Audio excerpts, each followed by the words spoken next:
What is up, guys? Artist Touch Painting, your favorite artist, Jesse, back with an update. This is part 2 of a wallpaper removal job that we have.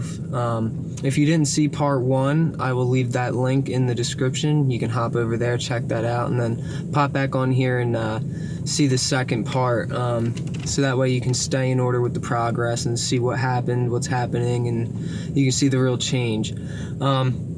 In part 1, we did the removal of the paper, which was fairly easy. The backing of that paper was even easier, considering there was primer underneath. So today, we're going to be priming. We already handled all the spackling in part 1. All the seams got spackled, all the nail pops and dents and scrapes and stuff like that. Any little bits of paper that were left over, they all got spackled over.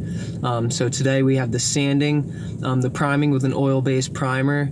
The reason for that is we need to smooth it out, and we need to have some stain blocking. A regular latex primer isn't going to do it, especially with this particular job. The customer and I landed on a white color that has a little pink hue in it.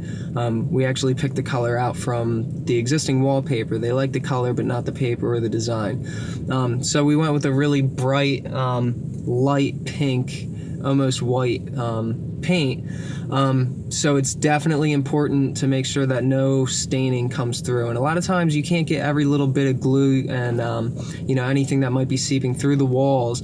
You want to make sure that the oil base blocks that out, and it doesn't end up turning your new paint job yellow. People spend a good amount of money and they want to have a good job, and we make sure that we can provide that for our customers. So that is the most important part of this whole thing, is getting the prep right and blocking it out so that my paint job is the utmost quality for my clients. So what you're going to see in the time lapse today is going to be just that: the sanding, the priming, and probably some more caulking, and I'll probably pop back in here to talk about that. I'm a little bit later, so my guy has already gotten started, so the time lapse might have missed something. I don't know how far down the road he got in the process, but either way, you'll get to see a good amount of it. So keep watching and see if you can learn something.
Alright, so there you have it, guys. That was a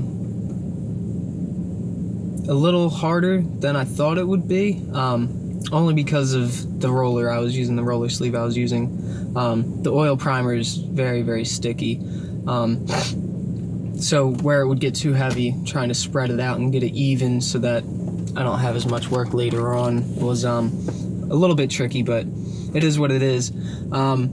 But that about wraps it up for the hourly rate. I think the only thing left that I would do, that I would charge hourly, is I don't know if you caught it at the end, but the bubbling. The primer that was there existing beforehand was not completely adhering to the paper behind it in certain spots. So what you saw there was it bubbling and separating from that paper, which only happened in a few places. But that's just another example for why I do this at an hourly rate. That's something that's unforeseen that I don't know is going to happen, and it needs to be taken care of. Otherwise, the paint job is going to look like crap, and you're going to be upset that it's not done right, and you don't want to pay for it, and so on and so forth. So those will get scraped. They'll get primed again, spackled if necessary, but not too much. So basically what you saw was my guy didn't get too far ahead of me. He just got everything covered in plastic. The oil primer tends to splash a lot and splatter, so you got to take care and cover everything, protect people's property. And then we got into it. We started sanding, created a ton of dust. Excuse me. And then we cut it in and rolled it top to bottom. It's a big space. It takes a little bit of time. I think that was about 3 hours. But it's got a nice solid base coat on there. And next would be to sand it, fix those few areas, and then we can get into painting it. What I didn't record in there is we did end up priming the brown ceiling, since that's going white as well. And I haven't decided yet if I'm going to do the painting part of this job, like a part 3. Maybe I will, maybe I won't, maybe I'll record it and see how I feel about making a video on it. If you think I should, if you're interested in seeing it, let me know in the comments. And like always, please, subscribe, hit that bell for the notification, just in case I do that video, or so you can know when new videos do come out. But for now, I think that is about it, and that wraps it up. Thanks again for watching, and look forward for more.